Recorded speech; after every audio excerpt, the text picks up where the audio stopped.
Hello friends, welcome to study India. और देखिए, बहुत बड़ी खुशखबरी है। और जो बैंकिंग से रिलेटेड जॉब चाहते हैं सरकारी, तो उनके लिए आईबीपीएस ला है क्लर्क की रिक्रूटमेंट। ठीक है, आईबीपीएस जो है वो जितने भी हमारे सेंट्रल बैंक होते हैं, ठीक है, एक एसबीआई को छोड़ के उसका रिक्रूटमेंट करता है, चाहे वो पीओ का हो या क्लर्क हो। और भी बहुत सारे पोस्ट होती है, सीनियर ऑफिसर, और भी बहुत सारी जितने भी बैंक से रिलेटेड है। तो आईबीपीएस ने अब क्लर्क का नोटिफिकेशन रिलीज़ किया है। ठीक है, सब कुछ जानेंगे हम। ठीक है, और इसका अगर आपको नोटिफिकेशन चाहिए तो आप आईबीपीएस की साइट में जाके भी इसे चेक कर सकते हैं। इसके अलावा वीडियो पे बने रहे। ठीक है, आपको सब कुछ बताया जाएगा, क्या इसकी एलिजिबिलिटी है और कितनी इसका एज क्राइटेरिया है और कितनी पोस्ट है, सब कुछ। तो सबसे पहले जान लीजिए कि the online examination preliminary and main for the next common recruitment process for selection of personal for clerk cadre. ठीक है, post in participating banks in tentative scheduled in September 2022 and October 2022। ठीक है, तो आपका जो प्री और mains का अभी टेनेटिव डेट रखी है एग्ज़ाम की, ठीक है, ऑनलाइन, वो है सितंबर 2022 और अक्टूबर 2022 में। ठीक है, अब देख लीजिए। अब देखिए, आपको online registration including edit and modification of application by candidates. ठीक है, इसकी जो टेनेटिव डेट्स है वो है 1 जुलाई 2022 से 21 जुलाई 2022। ठीक है, यानी कि अब स्टार्ट हो गया है रजिस्ट्रेशन करना, ऑनलाइन फिलअप करना। ठीक है, अगर आपको एडिट करना है, उसमें कुछ मॉडिफिकेशन करना है, तो आप 21 जुलाई तक कर सकते हैं। इसके अलावा देखिए कि पेमेंट ऑफ एप्लीकेशन फ़ीस, ठीक है, और इंटीमेशन चार्ज ऑनलाइन होगा, और वो भी 1 से 21 जुलाई के बीच आपको करना ज़रूरी है। ठीक है, इसके अलावा देखिए download of call letter for pre exam training August 2022। ठीक है, तो conduct of pre exam training August 2022। तो जो भी एग्ज़ाम होते हैं बैंक से रिलेटेड, तो इनसे इसमें एक प्री एग्ज़ाम ट्रेनिंग भी कराई जाती है। तो ज़रूरी नहीं है उसमें सब कोई भी पार्टिसिपेट करे, वो ऑनलाइन होता है। Download of call letter for online examination preliminary, ठीक है, तो वो भी अगस्त 2022 में आप डाउनलोड कर सकते हैं। और जो आपका प्री का अभी एग्ज़ाम की टेनेटिव जो अभी डेट रखी गई है वो सितंबर 2022 रखी है, यानी कि अभी जुलाई चल रहा है, तो अगस्त सितंबर, ठीक है, 2 महीने के अंतर्गत आपका प्री इसका हो जाएगा। बाकी रिज़ल्ट देखिए, रिज़ल्ट भी सितंबर और अक्टूबर तक आपको प्राप्त हो जाएगा इसका प्री का। इसके अलावा देखिए download of call letter for online exam mains, तो कि प्री के बाद मेंस होता है, और मेंस का सितंबर अक्टूबर। रिजल्ट का जब आएगा उसी महीने में आपका मेंस भी कंडक्ट कराएंगे। ठीक है, ऐसा इसमें अभी टेनेटिव डेट्स दी गई है। बाकी इसमें अगर कुछ चेंजेस होता है वो तो वो बात की बात है। इसके बाद देखिए अक्टूबर 2022 में आपका मेंस एग्ज़ाम कंप्लीट हो जाएगा। उसके अलावा देखिए प्रोविजनल अलॉटमेंट जो होगा अप्रैल 2022। ठीक है, तो जो आपको अलॉटमेंट मिलेगा, ठीक है, प्रोविजनल, ठीक है, वो अप्रैल 2023 से स्टार्ट हो जाएगा। Candidates are advise to regularly keep in touch with authorised IBPS website www.ibps.in for details for update. ठीक है, तो ये इसकी ऑफिशियल वेबसाइट है, आप जाके विज़िट कर सकते हैं और नोटिफिकेशन डाउनलोड मार के एक बार आप देख लीजिए। ठीक है, और before registration online candidates are advise to read और डिटेल नोटिफिकेशन। ठीक है, आपको रीड करना है एक बार केयरफुली। ठीक है, जो भी डिटेल नोटिफिकेशन है, ये शॉर्ट नोटिफिकेशन है, 1 जुलाई 2022 को रिलीज़ किया गया था। मैं डिटेल नोटिफिकेशन पे जाऊंगा जिसमें आपको सारी चीज़ें इससे जुड़ी हुई सब क्लियर हो जाएंगी। ठीक है, तो चलते हैं। तो गाइस, ये है डिटेल नोटिफिकेशन क्लर्क के रिक्रूटमेंट का। ठीक है, जैसे कि मैंने बताया 1 जुलाई से 21 जुलाई तक आप आवेदन कर सकते हैं, फ़ीस सबमिट कर सकते हैं। ठीक है, उसके बाद ना मॉडिफाई कर पाएंगे, ना एडिट कर पाएंगे, ना फ़ीस सबमिट कर पाएंगे। तो ये डेट आप ज़रूर ध्यान में रख के अपना फॉर्म भरना स्टार्ट कर लीजिए। इसके अलावा देखिए, इसका प्री और मेंस होगा, आपको बता दिया गया है, सितंबर अक्टूबर तक इसका प्री और मेंस दोनों कंप्लीट हो जाएंगे।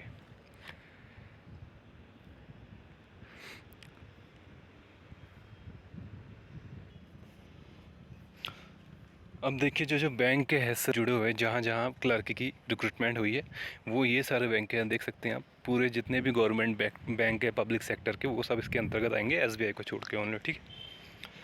और शेड्यूल मैंने आपको बता दिया इससे पिछले वीडियो में, नहीं पिछले वीडियो नहीं, मतलब इससे पिछले जो अभी शॉर्ट नोटिफिकेशन हमने देखा था उसमें। तो अब हम आते हैं नेशनलिटी सिटीजनशिप। देखिए इसे कौन कौन भर सकता है, सिटीजन ऑफ इंडिया, ठीक है, और सब्जेक्ट ऑफ नेपाल, जितने भी जो भी लिखा है। हालांकि इंडिया लेवल तो इसमें पूरा ही इंडिया जितने के जो भी हैं कैंडिडेट, इनकी जो एज देख लीजिए। एज है मैक्सिमम जो रखी है वो 28 है, और जो मिनिमम है 20, यानी कि 20 और 28 के बीच में अगर आपकी एज है तो आप इसे ज़रूर भरिए। और 20 और 28 एज जो है ये इसकी लिमिटेशन है, ठीक है, अपर और लोअर की। हालांकि देखिए जितने भी अभी रिजर्वेशन वाले होते हैं उनको इसका बेनिफिट मिलता है, तो उस हिसाब से देखिए जैसे कि SC ST में 5 ईयर का एज रिलैक्सेशन है, OBC में 3 ईयर का है। वैसे ही अदर कैटेगरी या फिजिकल डिसेबिलिटी में जिस हिसाब से भी सेंट्रल गवर्नमेंट में आरक्षण मिलता है, वही आरक्षण यहाँ भी मिलेगा एज रिलैक्सेशन में, ठीक है।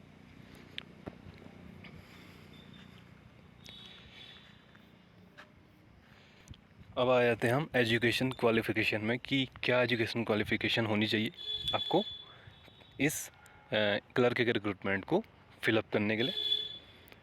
तो एजुकेशन देखिए, आपने ग्रेजुएशन किया होना चाहिए, ठीक है। गवर्नमेंट की कोई भी रिकॉग्नाइज्ड जो यूनिवर्सिटीज़ होती है वहाँ से अगर आपने ग्रेजुएशन किया है तो you are eligible to fill the form of clerk, ठीक है। और एज मैंने आपको बता दिया क्राइटेरिया 20 to 28, ठीक है। और आपको एज रिलैक्सन जो है वो बेस्ड ऑन योर रिजर्वेशन, ठीक है, ऐसा होगा। इसके अलावा देखिए, और इसमें क्लियर मेंशन किया है कि आपके पास मार्कशीट और जो डिग्री है सब कुछ, उसका जो डेट दिया है इसमें देखिए, एक मिनट। तो आपका जो भी रिजल्ट है, मार्कशीट है, वो सब सर्टिफिकेट आपको जो भी है वो आपका कंप्लीट होना चाहिए 21 जुलाई 2022 से पहले। वो आपको आपका क्लियर होना चाहिए, डिक्लेयर हो जाना चाहिए, ठीक है, रियल। अगर उसके बाद अगर कोई रियल डिक्लेयर हो रहा है ग्रेजुएशन का, तो यू आर नॉट एलिजिबल, ठीक है। इसमें क्लियरली मेंशन्ड है, आप नोटिफिकेशन में क्लियर पढ़ सकते हैं, ठीक है। इसमें डेट लिखी है और लिखा है कि proper document from board oblique university for having declared a result on और before 21 July 2022 has to be submitted at the time of joining, ठीक है। ज्वाइनिंग के टाइम आपको ओरिजिनल जितने भी सर्टिफिकेट्स हैं वो दिखाने पड़े।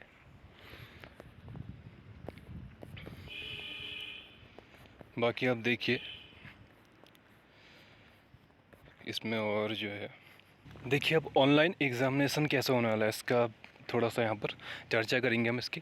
तो पहले आपका प्री एग्ज़ाम होगा, और जैसे कि आप देख रहे हैं, ठीक है, इसमें 3 सेक्शन आएंगे, इंग्लिश लैंग्वेज, न्यूमेरिकल एबिलिटी और रीजनिंग, यानी कि मैथ्स, रीजनिंग और इंग्लिश आपका इसमें चेक किया जाएगा। और मीडियम जो रहेगा वो इंग्लिश रहेगा, ठीक है, हिंदी इसमें नहीं रहेगा। मतलब इंग्लिश जो लैंग्वेज है वो तो इंग्लिश ही रहेगा, बाकी जो रीजनिंग मैथ्स है वो आपके स्टेट वाइज, जो भी आप स्टेट, जैसे उत्तराखंड में ऑफिशियल जो हिंदी है तो हिंदी और इंग्लिश का होगा। वैसे ही अदर जैसे साउथ में होते हैं उनकी अपनी जो है ऑफिशियल लैंग्वेज है, रीजनल लैंग्वेज है, तो वहाँ पर उनका इंग्लिश के अलावा वो लैंग्वेज में पेपर मिलेगा, ठीक है। तो देखिए 30 क्वेश्चन जो है इसमें इंग्लिश लैंग्वेज से होंगे, 35 और न्यूमेरिकल 35 रीजनिंग्स, ठीक है, यानी कि 70 और 30 टोटल 100 का 3 सेक्शन के। और जो मैक्सिमम मार्क्स हैं वो एक क्वेश्चन 1 मार्क्स का है, ठीक है, यानी कि 30 क्वेश्चन अगर इंग्लिश लैंग्वेज के हैं तो वो 30 मार्क्स के हो गए, बाकी 35 के न्यूमेरिकल और रीजनिंग, ठीक है। अब देखिए, और इसके अलावा देखिए आपको 20 मिनट का हर सेक्शन में टाइम मिलेगा, यानी आपको 60 मिनट में 100 क्वेश्चन करने होंगे, ठीक है। और जैसे कि IBPS और PO में होता है कि आपको अलग अलग सेक्शन में अलग अलग एक कट ऑफ रख दी जाती है, तो आपको हर सेक्शन में उतने कट ऑफ मार्क्स लाने अनिवार्य हैं, ठीक है। ये नहीं कि आप अगर इंग्लिश लैंग्वेज में ज़्यादा ले आते हैं, दूसरे में कम ले आते हैं तो आपका क्लियर हो जाएगा, ठीक है। आपको तीन जो है सेक्शन का वेटेज जो है बहुत ज़रूरी है, क्वालिफाई करना ज़रूरी है, ठीक है। इसके अलावा देखिए मेंस, देखिए आप अब जो प्री से मेन से मैं चले जाएंगे उनके लिए। देखिए मेंस में क्या है, जनरल और फाइनेंशियल अवेयरनेस, ठीक है। यहाँ पर आपको थोड़ी इकोनॉमिक्स और वित्तीय समझ होनी चाहिए।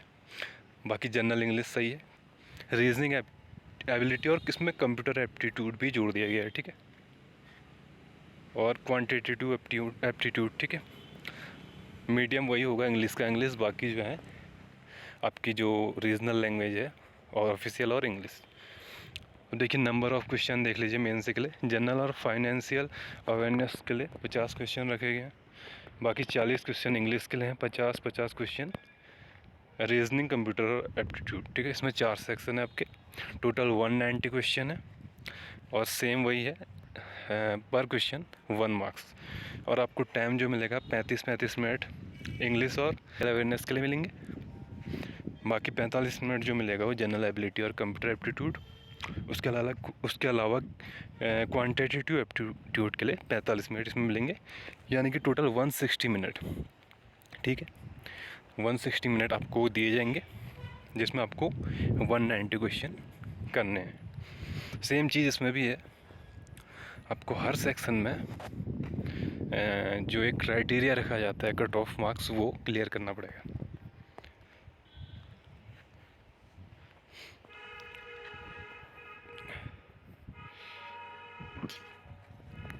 अब बाकी देख लीजिए आप, यहाँ पर देखिए list of version of test, ठीक है। ये सब स्टेट के नाम है और यहाँ पर बताया गया है कि मीडियम क्या होगा एग्जामिनेशन का, मतलब इंग्लिश तो सभी में होगी एक लैंग्वेज के तौर पे, और जो अदर है वो जैसे जो हिंदी स्टेट है वहाँ हिंदी होगी, बाकी जिनकी भी रीजनल है जैसे साउथ में तेलुगु है, मलयालम है, उड़िया है, तो ये जो है ये दूसरी लैंग्वेज के रूप में रखी जाएंगी।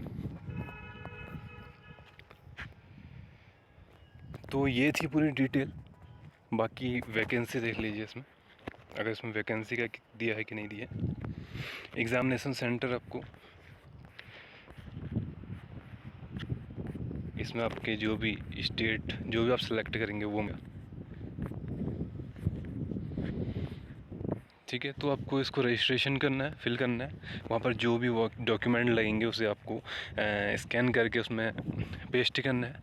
बाकी सारा फॉर्म जो है आपको बिल्कुल केयरफुली भरना है, मिस्टेक नहीं करनी है, ठीक है। तो ये पूरा इसमें हाउ टू अप्लाई सब लिखा है, देखिए, तो आप इसको ज़रूर पढ़िए, ठीक है। सब इसमें फ़ोटोग्राफ कैसे लगानी है, कितनी इसकी साइज़ होनी चाहिए, सब कुछ सारी चीज़ें इसमें दी है। आपको इसमें एक डिक्लेरेशन फॉर्म भी मतलब लगाना पड़ता है स्कैन करके, तो ये चीज़ है, ठीक है। पेमेंट आप ऑनलाइन कर सकते हैं, कि अगर कुछ इसमें सूचना है।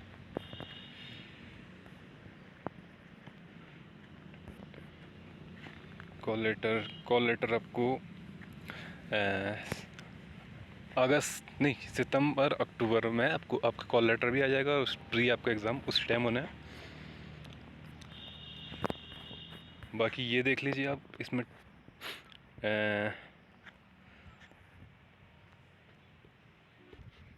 तो ये रही वैकेंसी, स्टेट वाइज इसमें वैकेंसी दी है, अलग अलग कैटेगरी की अलग अलग पोस्ट जितनी भी हैं सब दी गई है। आप ज़रूर इसे डाउनलोड मार के चेक कर लीजिए, क्योंकि इसमें पूरे स्टेट और यूटी के जितने भी हैं सबका दिया रहेगा।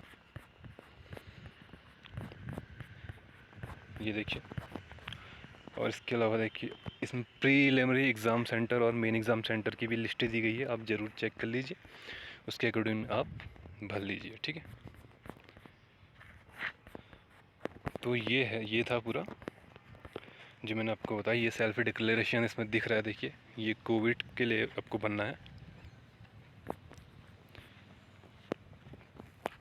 तो ये इसका मैंने पूरा डिटेल आपको बता दिया है, एज क्राइटेरिया क्या रहेगा और क्वालिफ़िकेशन क्या है इसमें, ठीक है। सब कुछ डेट क्या है इनकी सब बता दिया। तो आप ज़रूर फिल करिए, और अगर कोई प्रॉब्लम होती है तो ज़रूर कमेंट में आपको बताना है, नेक्स्ट वीडियो हम उस पर बनाएंगे। धन्यवाद।